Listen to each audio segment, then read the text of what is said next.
Hi, so welcome to Weekend University. My name's Dr. Nathan Beel, and this is an introductory video for my presentation on improving outcomes for men in counselling.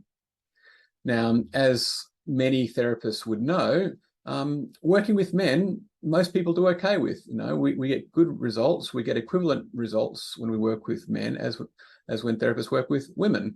So it's not something which is going to be earth-shattering what we're learning, but really where you'll find the most value, in my view, is being able to work with men whose therapy is not a good fit for them, okay, where it's hard to engage them, hard to connect.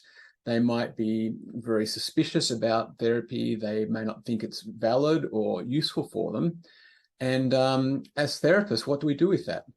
How do we know what's going on? Now, in my experience, in my research, I've realized that therapy as usual actually makes it harder for these guys to connect with, okay?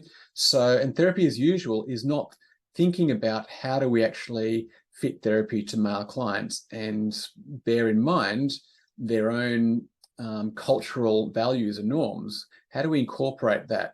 So this session is really going to be looking at what are the male norms? What are some issues that we might have as counsellors which might get in the way of connecting with our clients?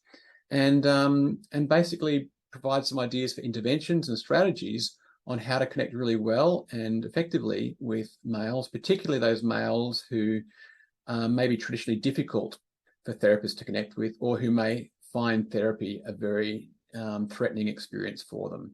I hope you can join me in the session and look forward to connecting with everybody. Thank you. Bye.